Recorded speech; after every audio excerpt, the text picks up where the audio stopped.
চলে আসলাম আজকে রুম টুর ভিডিও নিয়ে। অনেকদিন আগে আমি বাড়ির আশেপাশে নিয়ে ভিডিও করেছিলাম, তো তোমরা সবাই কিন্তু আমাদের বাড়ির চারিপাশটা খুবই পছন্দ করেছো। বাড়ির বাইরের পরিবেশ দেখে তো অনেকে আমাদের রুম দেখতে চেয়েছিলেন, তো তার জন্য আজকে চলে আসলাম রুম টুর ভিডিও নিয়ে। মেন গেট দিয়ে ঢুকতেই কিন্তু আমাদের অনেক বড় বারান্দা আছে, তো তার আগে চলো দেখিয়ে দিই আগে আমার মায়ের রুমটা। এই তো এটা হচ্ছে আমার আম্মুর রুম। এই রুমে যা ফার্নিচার গুলো দেখতেছো সবই কিন্তু কাঠের তৈরি। আমাদের এক এক রুমে এক এক ধরনের জিনিস সাজানো আছে। আমাদের বাড়িতে কিন্তু মাত্র 3টা রুম রয়েছে, তার মধ্যে এটা হচ্ছে আমার আম্মুর রুম। আর আম্মুর রুমটা কিন্তু অনেক বেশি বড়। এখানে কিন্তু 2টা রুমের জায়গা মিলে একটা রুম করা হয়েছে। এই যে ঘরের জিনিসগুলো দেখতেছো এগুলো কিন্তু অনেক শখ করে আমার আম্মু বানিয়েছে। আমরা যখন শহরে ছিলাম তখন আমার আম্মু এই জিনিসগুলো একটা একটা করে গুছিয়ে করেছে। আর এখন তো শীতের দিন, তার জন্য সবার ঘরে ঘরে লেপ কম্বল বের করা হয়েছে। আমরা যেরকম আমাদের ছোট্ট সংসারটাকে আস্তে আস্তে গুছিয়ে নিচ্ছি, ঠিক সেরকম ভাবে আম্মুর যখন নতুন সংসার ছিল তখন থেকে আস্তে আস্তে গুছিয়ে অনেক জিনিস করে ফেলেছে। আমার আম্মুর ঘরে তো এখন অনেকটা জায়গায় ফাঁকা আছে। বাড়িটা কিছুদিন আগে বানানো হয়েছে, তার জন্য করা হয়নি, তো আস্তে আস্তে করা হবে। তারপর চলে আসলাম আমার দাদির রুমে। এটা হচ্ছে আমার দাদির রুম। তো এই রুমে কিন্তু সেরকম ভাবে জিনিস করা হয়নি।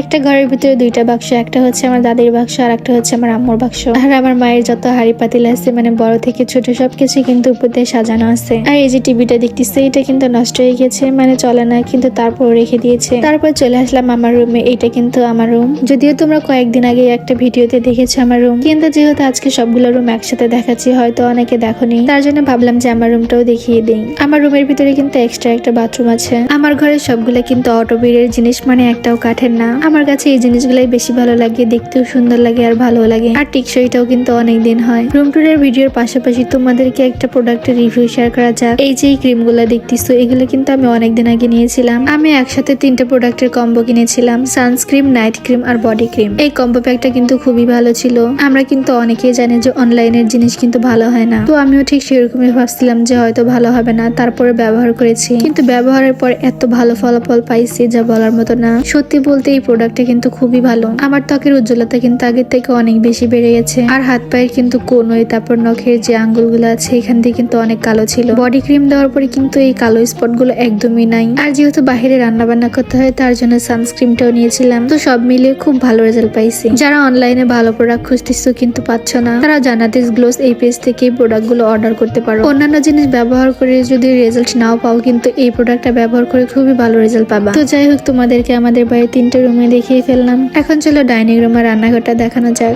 এটা হচ্ছে আমাদের ডাইনিং রুম। টেবিলে কিন্তু আমাদের সেরকম ভাবে খাওয়া দাওয়া করা হয় না, কিন্তু বাড়িতে যখন আমরা সবাই একসাথে থাকি তখন কিন্তু টেবিলে বসে খাওয়া দাওয়া করা হয়। আমাদের বারান্দার সামনে 2 পাশে 2 স্পেস করা হয়েছে। এক সাইডে করা হয়েছে রান্নাঘর, আর এক সাইডে করা হয়েছে ডাইনিং রুম। আর এটা হচ্ছে আমার আম্মুর শখের রান্নাঘর। আমার আম্মু কিন্তু সকাল বিকাল এখানেই রান্না করে, শুধুমাত্র দুপুরে যে বাইরে রান্না করে। আমাদের ঘরের রান্নাঘর থেকে কিন্তু বাইরে রান্নাঘর দেখা যায়। গ্রামের বাড়িতে তো সবাই বাইরে রান্না বান্না করে, তার জন্য আমার আম্মু বাইরে রান্না করে। যদিও আগে সবসময় ঘরে রান্না করতো, কিন্তু এখন একটু বাইরে রান্না করে। আর এটা হচ্ছে বেসিন, আর এই যে পাশে দেখতেছো এটা হচ্ছে আর একটা বাথরুম। মানে আমাদের বাড়িতে 3টা রুম, 2টা বাথরুম, ছোটখাটো ডাইনিং রুম আর রান্নাঘর। তো সব মিলে এটাই ছিল আমাদের রুম ট্যুর। তো তোমাদের কাছে কেমন লেগেছে কমেন্ট করে কিন্তু জানিয়ে যাবে। আমাদের বাড়িটা ছোটখাটো হলেও কিন্তু সবাই অনেক বেশি পছন্দ করে, তো আশা করি তোমাদের কাছে অনেক ভালো লাগবে। তো যাই হোক, পুরো বাড়িতে তোমাদেরকে দেখিয়ে ফেললাম। চলো এখন বাইরের অংশ দেখা যাক। এই তো গেটটার এখানে কিন্তু 2টা সিঁড়ি আছে, আর এই যে দেখো এটাই কিন্তু হচ্ছে আমাদের বাড়ির বাইরের পাশ। ওই পাশে যেহেতু রান্নাঘর তার জন্য গ্রিল দেওয়া হয়নি, আর এই পাশে ড্রয়িং রুম মানে বারান্দা সিস্টেমের, তাই গ্রিল করা হয়েছে। তো যাই হোক, ভালো থাকে সবাই। আজকের ভিডিওটি এই পর্যন্তই। আল্লাহ হাফেজ।